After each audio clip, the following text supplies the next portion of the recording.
Bună dimineața, Buzău! 5 aprilie? A? 5 mă? Haide mă cât e? 5 aprilie. Duminică. 7:30 și avut fără 25. N-am reușit să plecăm mai repede. Domnul Robert, în loc să ajungă la 6, a ajuns la 6:30. Așa știe el să vină la oră fixă, așa că l-am pedepsit și l-am pus să cumpere bilet. Pedeapsă. Pedeapsă că a întârziat. Neața. Gata, luat-o?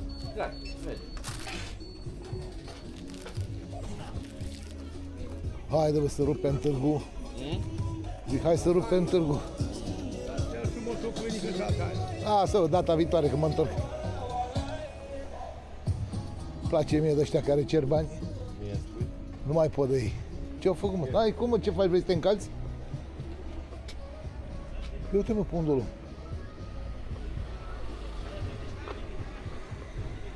Mamă, ce de lume în târg, bă, băieți, mă.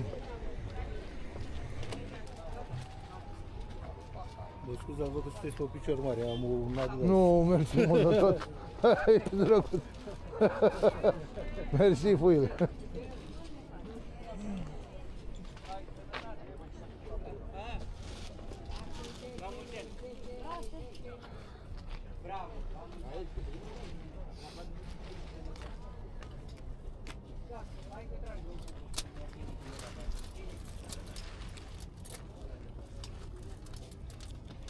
Cât e asta? Da. Cât e asta, mă? Dăm 10 lei.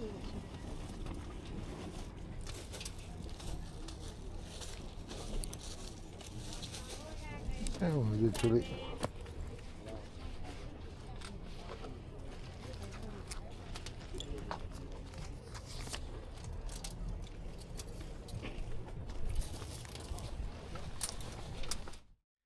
Eu cred că am dat lovitura cu briceagul ăsta.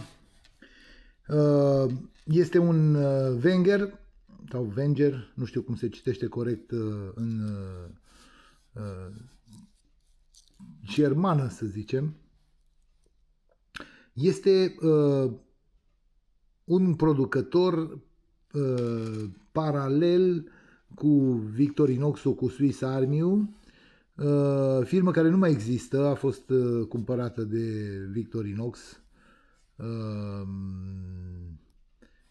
Ce îl face pe ăsta deosebit este că este varianta pentru biciclete. Este undeva produs în anii 80. Este foarte căutat de către colecționari, mai ales sunt 2 sau 3 variante. Ăsta este de bicicletă, mai unul de mașină, parcă și încă ceva, nu mai știu, deci au diverse embleme, mă rog, diverse logo-uri astea mai ciudate. Aici este piesa care îl face de biciclete, este un fel de cheie universală în care intră mai multe măsuri, de la cea mai mică până la cea mai mare, și intră și lucruri care nu sunt între, adică nu trebuie să fie neapărat pe o dimensiune clară, deci este foarte versatilă această cheie. Șurubelniță, deci datorită șurubelniței și acestei chei l-au făcut pentru bicicletă, adică l-au făcut ca un accesoriu de bicicletă. Este un cuțit căutat, o să râdeți, dar majoritatea pe care le-am găsit pe net sunt între 100 și 120-130 de euro bucata. Bucata. Acolo nu știu dacă... Eu am citit pe net mai multe și zice să nu cumva să-l polișezi, să-l lași așa cum e, că până la urmă așa-l vor. Eu nu o să-l vând, că mi-a plăcut foarte tare, dar nu mă așteptam niciodată să fie atât de scump. Bineînțeles că probabil e un preț de magazin de ăsta, de, eu știu, cineva care vrea să cumpere în mod special lucruri mai scumpe, dar cred că prețul lui poate fi undeva la 50 de euro fără niciun fel de probleme. Acum nu știu dacă chestia asta cu ASEA Brown & Boveri de pe spate îl face mai căutabil sau mai îi scade din valoare, pentru că în teorie ăsta a fost un promoțional sau ceva dat de ABB. Acum nu știu ce să zic mai mult. În orice caz, foarte drăguț, mie îmi place foarte mult. Mie îmi plac în general chestiile astea așa manufacturate, interesant. Uite cum este, că întotdeauna m-au fascinat bricegele astea, că intră atât de multe lucruri unul în altul și arată compact și, mă rog, mie îmi place. Este o chestie de inginerie, ca să zicem așa, drăguță. Și pentru 10 sau 15 lei am dat pe el.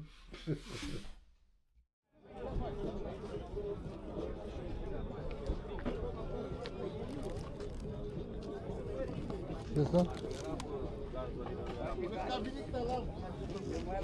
Ce este, calculator? Ce? Nu înțeleg. Da, cât e asta? Ieși. Cât e asta, Margalit? Un calculator. Calculatorul ăsta? 25 de lei. 20 de lei îți dau pe el.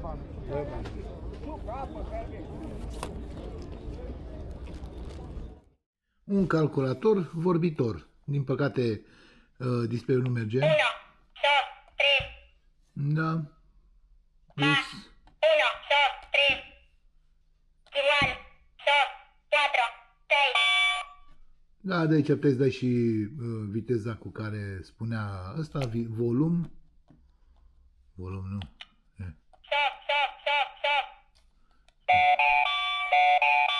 E, și dacă dăm așa? Igual. 3, 4, 5. I-am dat viteză mai mare.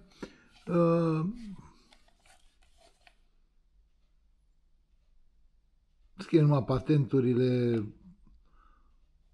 China, Japonia, UK, China, Republic of China, USA, Japan, nu știu ce, deci probabil este ceva China făcut în anii 90 pentru Spania.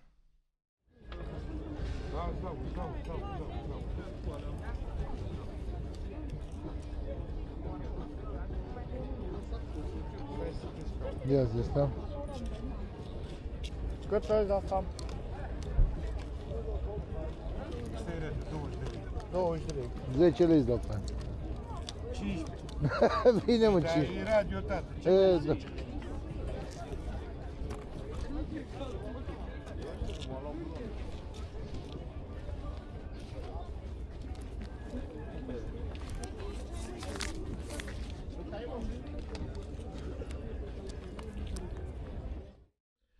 Un radio Coca-Cola.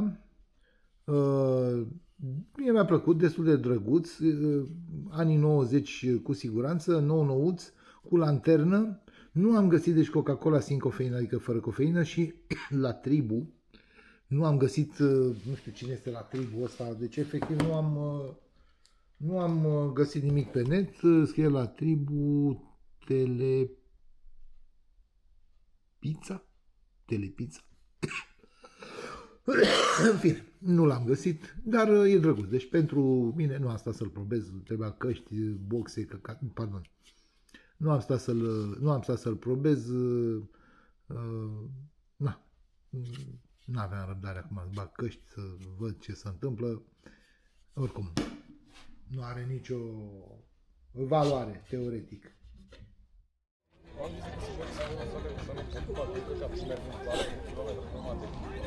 Mai bine mă așteptit cu ce tot. Da, asta zic. Am făcut de rost în uitați. De 4 am făcut de uitați în 2 generați.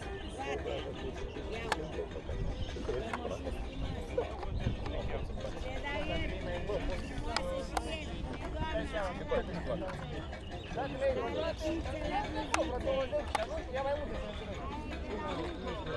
Îți dau 40 pe el, că e ruptă asta.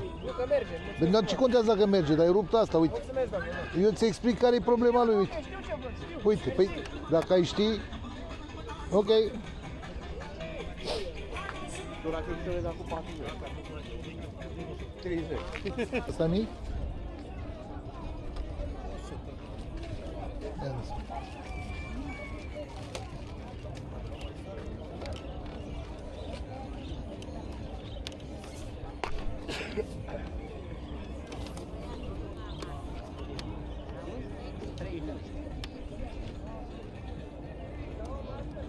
Facem 70? Nu?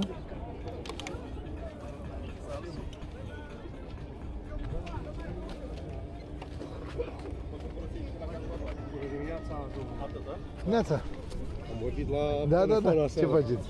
Pe aici, prin... Noastră? Păi, încerc să-mi dau seama ce se întâmplă pe aici, că nu m-am dumirit încă. E de dimineață. Mă bucur că e lume, chiar e full. Și ceva mai? Am stat așa puțin, m-am gândit, băi, zic, am uitat că e sărbătoare, zic, poate nu vine lumea, poate nu vin vânzătorii, de unde? Chiar ok. Ați găsit ceva? Bine. Sănătate. Succes, numai bine. Da, da. Cât e asta?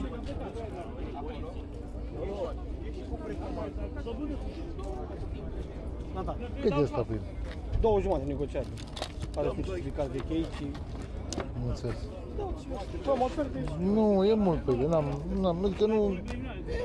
Eu sunt la ciuguleală, nu sunt la... Mersi. Cu ce? Așa. Doar suntem aici. Bă, sincer, 50 de lei ți-aș da. Nu. Păi da, ți-am zis că nu, știi? E, uite-te și tu, adică totuși e... Mă gândeam 100 și ceva și... Nu, puiule, nu. Mersi, spor la tău.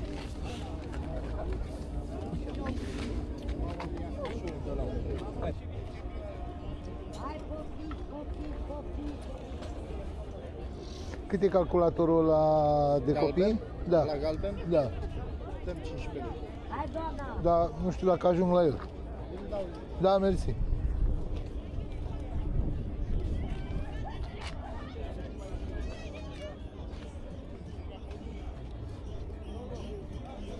Ela perdele avem. Așa avem ala de praf ali.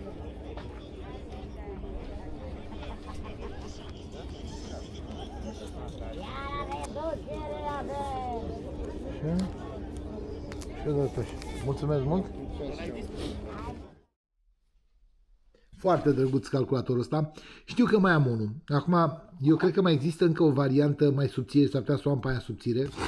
Ăsta este din 1976, adică când erau cu display cu roșu. Texas Instruments nu este ceva foarte valoros, dar doar uitându-te la firma aceasta care ori era a firmei respective, ori ei îl vindeau mai departe, vedem clar un telefon cu numere scurte și număr de telex. Deci de telex. Cine nu știe ce era un telex era un fel de SMS pe hârtie. Puteai comunica între două locuri. De obicei ambasadele aveau în anii 70, eu știu, firmele mari aveau telex. Puteai primi, spre exemplu, o comandă pe telex, îți venea ca la o mașină de scris, îți venea o scrisoare, să zicem, da? Și ți era bătută, în timp ce cel din partea cealaltă bătea, îi apărea și în partea cealaltă ce bătea ăla. Ca un fel de mașină de scris. Cine nu știe nici măcar telegrama ce înseamnă, telegramele erau niște mesaje, mă duceam la poștă și îi spuneam vreau să trimit o telegramă, de obicei telegramele se trimiteau de sărbători, mă rog, dacă vrei să fii mai pompos, și primea omul ăla o hârtiuță lungă așa, pe care era scris: familia Vasilica Tastaman vă urează la mulți ani cu ocazia sărbătorilor de Revelion, când a venit Moș Gerilă și ne-a adus nu știu ce. Da? Deci cam asta era telegrama. Sau puteai să trimiți, eu știu, telegrame presetate, adică erau de-a gata făcute, sau puteai să trimiți diverse mesaje între întreprinderi. Mă rog, asta era. Deci telexul, telegrama sunt cam în aceeași categorie. Micul profesor, un calculator de copii, Foarte mișto. Deci nu pot să-l probez, din păcate, pentru că nu am nicio baterie de 9V la mine acasă și n-am apucat să mă duc să cumpăr. Probabil funcționează, aș putea spune, dar nu am niciuna. Deci aveam două, eram ferm convins că le am și că funcționează, dar din păcate amândouă sunt descărcate. De aici nu știu ce se face de la 4321. Nu știu ce înseamnă chestia asta. Iar de aici avem on-off.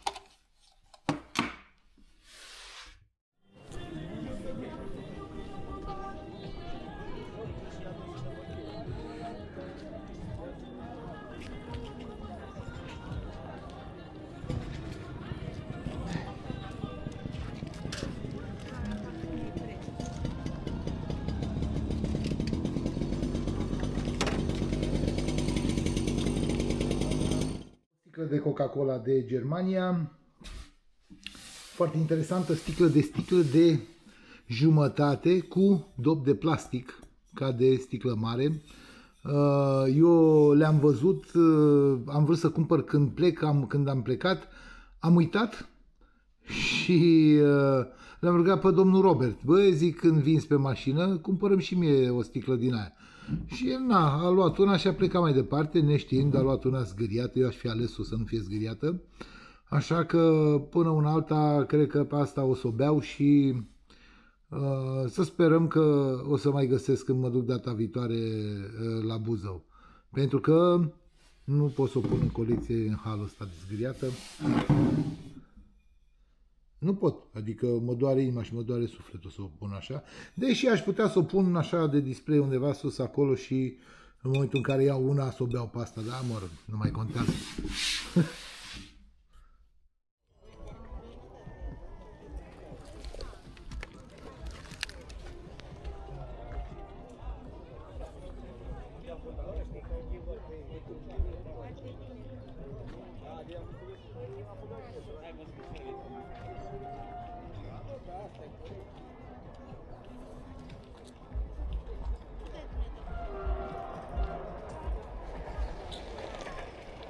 Ce asta? Ce este? Ce e calculator? Dăm 10 lei. Vai mama lui, zgâriat pe aici, eu am crezut că e doar murdar, dar de fapt este zgâriat. Nu funcționează, nu are nicio legătură, un model relativ nou, dar totuși fabricat în Filipine, deci nu în China. Ceva varză rău de tot, zgâriat, vai mama lui, dar totuși nu am modelul ăsta, așa că își face loc în colecția de calculatoare fără probleme. Uite asta. Cât e asta? 80 de lei. Ca să se ducă. Ha? 80 de lei. Ultimul preț. Bine. N-are un buton. E că acum am văzut că n-are butonul de aici. Un buton acolo. Păi da, da. Se găsește. Unde? Îl găsește. Zici și mie de unde, că aș vrea și eu unul. Îl găsește. Vreau și eu unul ca să-l pun aici. Funcționează tot, merge. Ce să meargă? Uite, ăsta nu se desface. E de sus. Se desface.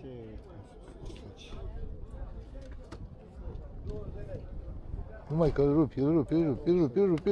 De ce? Nu, îl strici. S-ar putea să-ți deschide la... Nu. Îi dai drumul. Nu, e mecanic. Îți dau 50 dacă vrei așa cum e. Opa, scuze. Dăm 65 și el. 60 îți dau, hai. Ia 60. Mai pune de cafea acolo și hai. 60 e bine.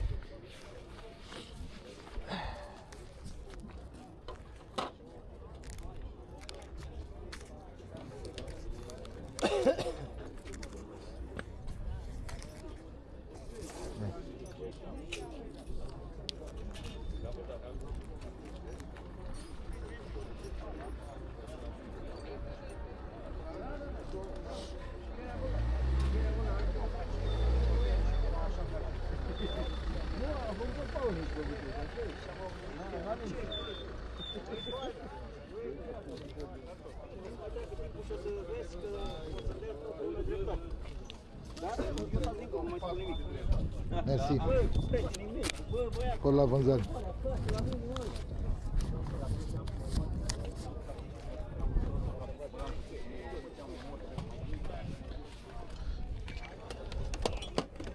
Auzi? Îl las și undeva ca să mă duc acolo măcar cu el în mână. Mersi mult de tot. Și le iau când trec spre casă. Mersi mult de tot. Da, mersi. 60 de lei. Mi se pare un preț foarte bun pentru casetofonul ăsta. E un nou name. Eu nu am reușit să identific niciun producător cu numele ăsta, cu codul ăsta de aici pe CD505. CD-ul compact disc, primele generații clar. Dublu casetofon, egalizator. Îi lipsește un buton, dar asta nu înseamnă că mecanismul nu funcționează. Asta e motorul care învârte fără curea. Săracul se căznește. CD-ul învârtea, dar nu citea discul. L-am curățat eu, m-am băgat degetele și acum nu mai învârte. Așa că am reparat partea cu CD-ul. Eu am zis, hai mă, să-i dau puțin cu niște alcool. I-am dat și nu mai merge. La revedere. În fine, asta e situația. Ce putem să facem? Probabil pe radio funcționează. Prinde ceva aici.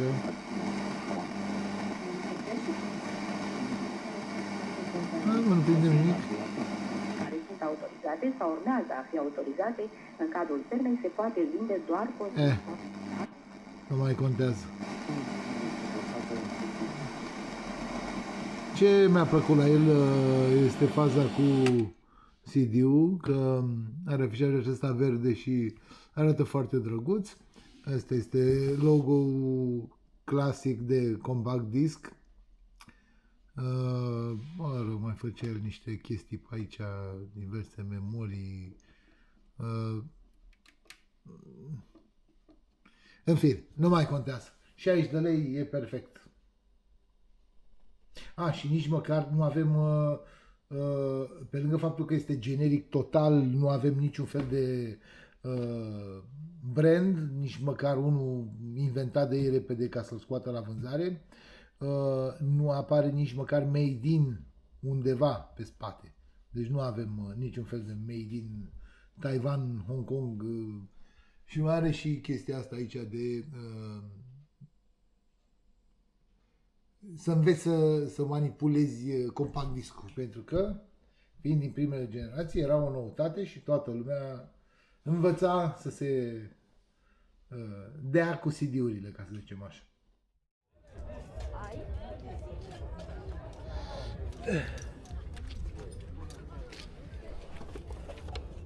Are și aia, cum da? Aia, da.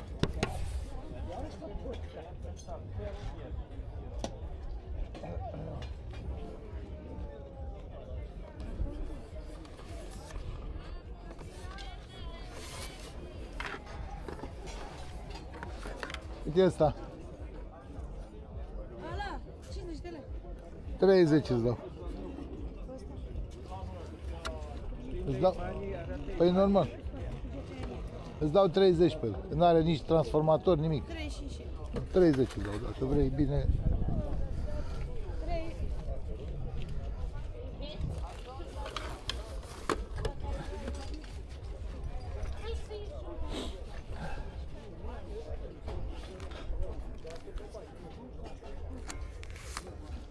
$20, 30, mersi.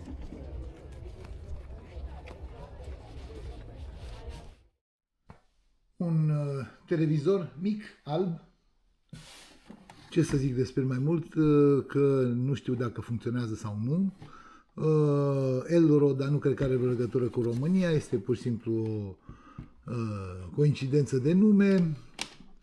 Da, tuning-ul, nu știu ce să zic mai mult de el, că nu am cum să-l testez, vrea 13,5V, n-am un asemenea transformator, on-off AV, deci are și AV, intrare, are ieșire, cum adică ieșire?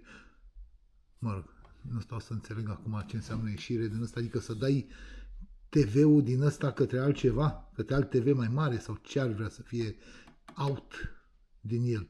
ieșire audio-video din el. Să dai imaginea de televizor către un alt televizor sau către un alt device, nu știu. Deși logic ar fi fost să faci un in, dar nu știu, poate nu înțeleg eu cum funcționează. Merge și pe baterii. Deci trompeta asta merge cu 2, 4, 6, 8, 10 baterii, frate, din alea mijlocii. Deci să-mi aduceți aminte să nu cumpăr în viața mea baterii, să-i pun ăsta că nu vreau. Glumesc. Nu mă interesează. Undeva antena întreagă, un fel de agățătoare aici să-l apuci. Interesant. În colecția de televizoare mici e perfecțiune. 10. 9. 9. Vino să probezi microfonul aici.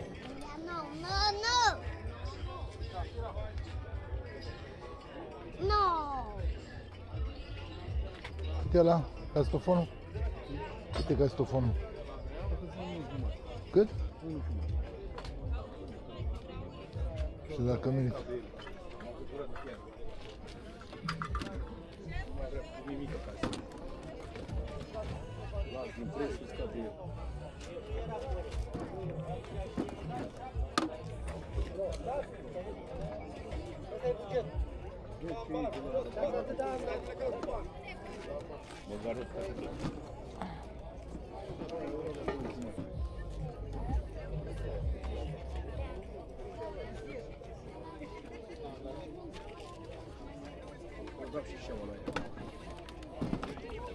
Îți dau 100 pe el, așa, la NV. Da, ia. Zi, că ce pune pe aia, să dau șeau, adu șeau la urmă.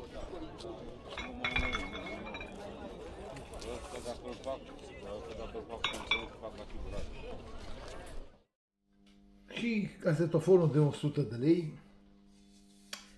renumita firmă Goldline. Au ceva aparte chiciurile astea de castofoane din anii 80, foarte iubite în anii 90 în România. Te duceai în târg și în anii 90, cine știe, târgul cel mai mare din București era pe șoseaua Colentina, la capătul 4, la Ceas, adică la Avion, la Fundeni. Cum se numește strada aia? Pe Gherghiței, cred? În fine, cea care dă către autostradă, deci în continuarea Fundeniului. Toată zona aia era închisă și era târg de toate în anii 90.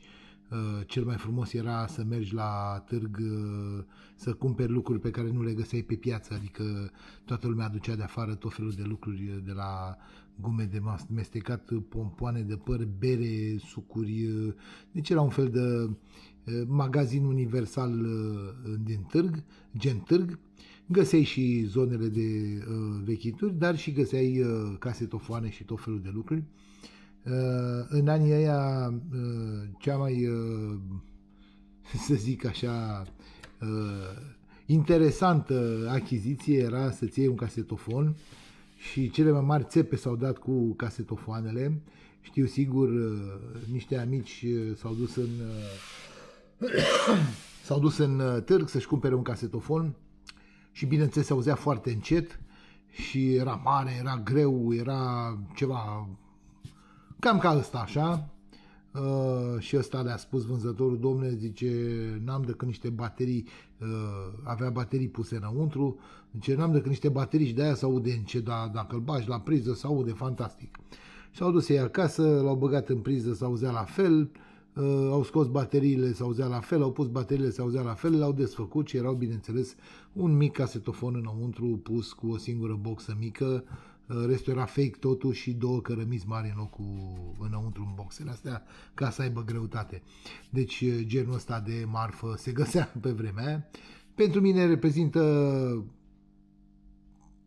o aducere aminte a celor vremuri și în același timp, așa cum bine știți, îmi și trebuie pentru proiectul meu cu nostalgia, așa că, din punctul meu de vedere, 100 de lei merită toți banii, mi se pare ok. Este un castofon făcut în Hong Kong, pentru Franța, toate comenzile sunt în franceză, foarte interesant acest egalizator mare, volum stânga-dreapta, volum pentru, eu știu, diverse alte aici, chitară, volum pentru microfon, dubbing-ul, ca la Sharp, că Sharp-ul a scos prima dată dubbing-ul, apăsai pe ăsta și pleca play-ul de pe asta și asta înregistra. Ce mai are foarte interesant este că are play-ul electric, adică nu este mecanic, da? Deci pleacă electric în sus, stopul este, dar play-ul pleacă, se ridică singur, ceea ce este o chestie destul de evoluată, să zicem, pentru un castofon de genul ăsta, și funcționează, merge și play-ul la ambele casetofoane, adică mă mir, nu-mi vine să cred. Nu am putut să-l probez pentru că dă un zgomot de fond, o aiureală, o brăială și atunci presupun că poate fi ceva, eu nu mă pricep la electronica de audio final, ceva, nici nu mă interesează.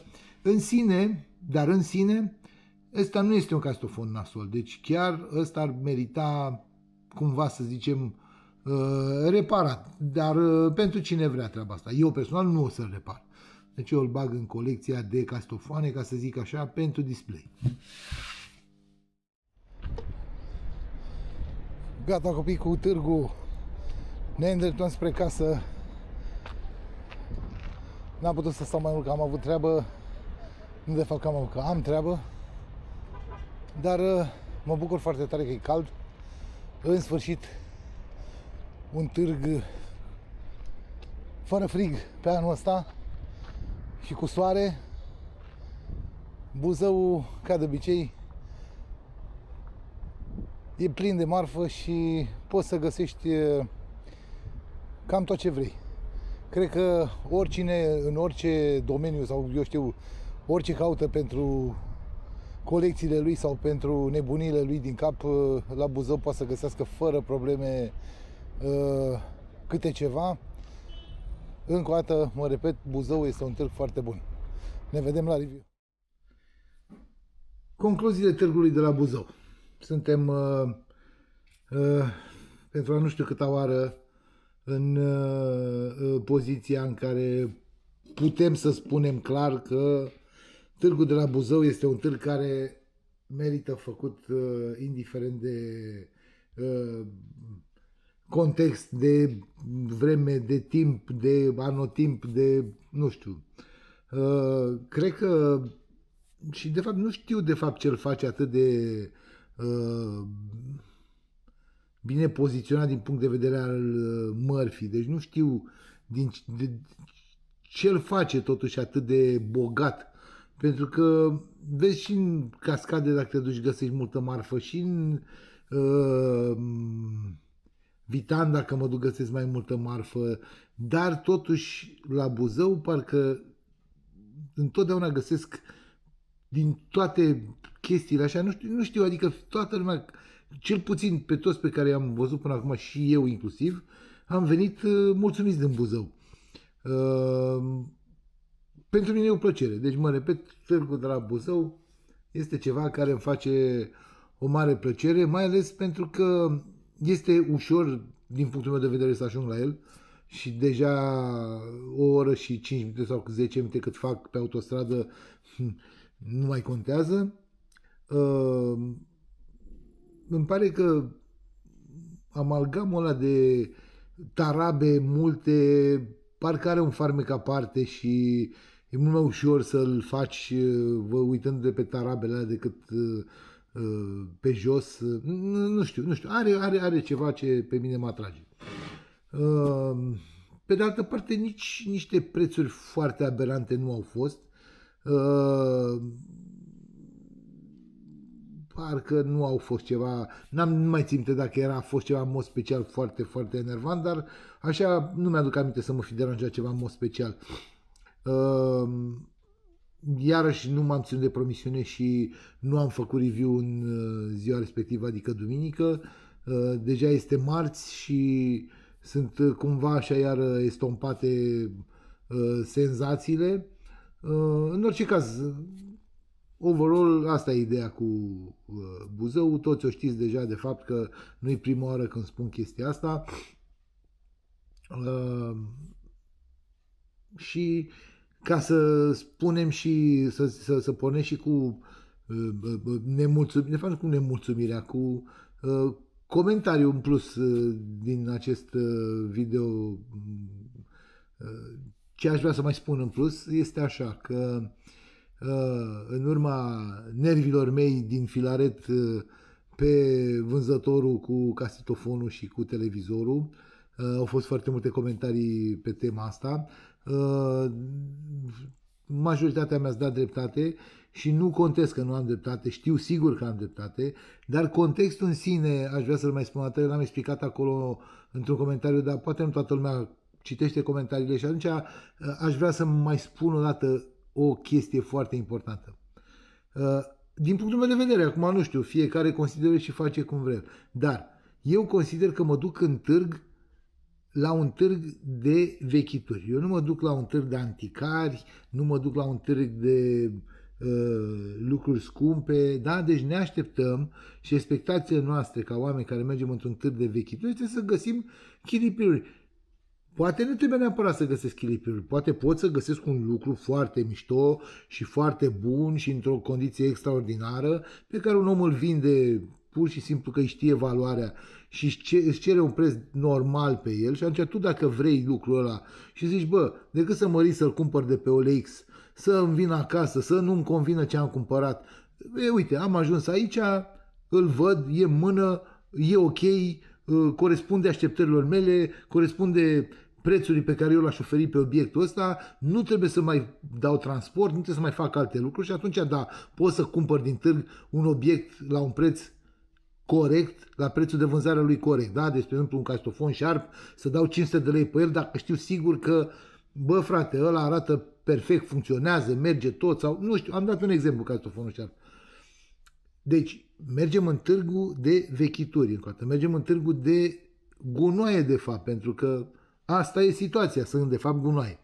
Și atunci eu, normal că mă enervez în momentul în care un vânzător de genul celui de data trecută din Filaret, care îmi cere 350 de lei pe un casetofon coclit, cu butoanele rupte, cu antena îndoită, care în mod sigur nu i-a schimbat nimeni niciun fel de curele, nu are cum să meargă casetofonul. Nu? Da, deci în cel mai rău caz merge radio-ul, da, în cel mai bun caz merge radio-ul, nu poți să dai 350 de lei pe el. Și atunci eu pe acel vânzător îl categorisesc în două moduri. Deci există varianta în care ne ia de prost, ne ia de proști pe noi ca cumpărători, că dă-i vreacu de proști că le vând asta, că așa se vând astea. Știe el că astea sunt prețurile și cum e castofon, e cartesofon din ăla frumosul. Da? Deci ori ne ia de proști și atunci e normal să ne enervăm și să, efectiv, să ne luăm de ei, cum am făcut eu. Dar după chestia asta am stat și m-am mai gândit și mai există o categorie. Pentru că el a spus la un moment dat, sau tipa aia a spus la un moment dat, că a dat 50 de euro pe el. Și eu i-am râs în față. În ideea în care zic, ori face mișto de mine, că a dat el 50 de euro pe el, ca să pară că, domnule, eu nu l-am luat ieftin, ori poate chiar a dat 50 de euro pe el. Și m-am gândit că în ultimul timp, dacă te uiți pe toate tarabele, preșurile, plasticile sau eu știu ce covoare pe care își etalează ei marfa, cred că cam toți au un boombox, două boombox-uri, dar niște mizerii toate, clar, și cer prețurile astea aberante. Și atunci m-am gândit că undeva pe parcursul aprovizionării lor cu marfă sunt unii șmecheri, probabil, niște aprovizionatori de ăștia de marfă, care le bagă mizeriile astea pe gât, le cere 50 de lei pe castofon, 50 de euro pe un castofon Și ce o să, frate, că îl dai cu 150 acolo, că nu știu ce. Și ăștia săraci, până la urmă, eu acum și vreau să zic că poate chiar nu au nicio vină dacă este varianta mea. Ei cumpără că sunt în necunoștință de cauză și normal că îți cere ție niște prețuri aberante când lor s-au băgat pe gât chestiile astea în parcursul achiziționării mărfii. Că eu nu cred că toți ăștia să duc ei și adună gunoaiele de undeva. Eu cred că e o mafie care adună și le plasează pe la ăștia să le vândă ei. Nu știu exact și toate să mă înșel. Dar există și această posibilitate. Și atunci, dacă ne încadrăm în a doua situație, atunci e posibil ca oamenii ăștia până la urmă să n-aibă nicio vină. Nu-i fac nevinovați. Dar să n-aibă nicio vină în cazul castofonului și să zică, domnule, catesofonul ăsta e scump, domnule, că e de la străinul, ca să zic așa. Da? Deci există și această variantă pe care, sincer, eu nu am luat-o în calcul până acum. Mă repet, mi-a sărit în cap și în ochi când mi-a zis că el a dat 50 de euro pe el. Și mă repet, i-am râs în față. Da? Deci, nu știu cum ar fi, de fapt, varianta corectă. În fine, deci asta a fost ideea cu cearta mea, nervii mei pe vânzători. În rest, asta e. Săptămâna viitoare sper să apuc să pun regulile concursului. Mai mult ca sigur vor fi niște întrebări din videourile mele. M-am gândit să pun două mai simple și una mai grea. Cine răspunde la aceste trei întrebări corect intră în tragerea la sorți pentru arcade, pentru jocul arcade. O să încerc să fac extragerea live pe Instagram, că am înțeles că pe YouTube nu se poate. Am să las toate detaliile și tot ce trebuie la momentul respectiv. O să fie teoretic răspunsurile o să le primesc pe mail, pentru că nu vreau să fie afișate răspunsurile pe pagină, e logic să pună lumea răspunsurile pe mesajele de la videoclip, așa că asta e. Deci cam așa am gândit varianta cu tragerea la sorți. Și evident că cine a trimis răspuns către adresa de mail știe sigur că este înscris în tragerea la sorți, așa că nu vor fi probleme. Dom'le, eu am scris, n-am scris. Eu am să public lista cu cei care au trimis răspunsurile corecte și apoi, dacă este cineva care consideră că nu se vede în lista aia, o să iau din nou răspunsurile la mână să văd dacă l-am sărit sau ceva. Mă rog, se poate face o verificare și nu e o nenorocire. Dar sper să fie cât mai imparțială chestia, adică să nu pară că voi face vreo moșmondeală românească. Credeți-mă, nu mă caracterizează chestia asta și nu voi face niciodată așa ceva. Așa că, mă rog, asta e. Încheiem Buzău, vedem ce e cu Paștele acum, că eu nu știu dacă de Paște vine lumea în târg, nu vine lumea în târg, se anunță și un weekend destul de nasol cu vreme nasoală, așa că vedem ce ne așteaptă și nu pot să vă spun care va fi următorul târg, așa că asta este. Vă mulțumesc mult de tot pentru like, pentru subscribe, pentru hype, pentru coment, pentru tot. Vă iubesc pe toți. Mulțumesc mult de tot tuturor!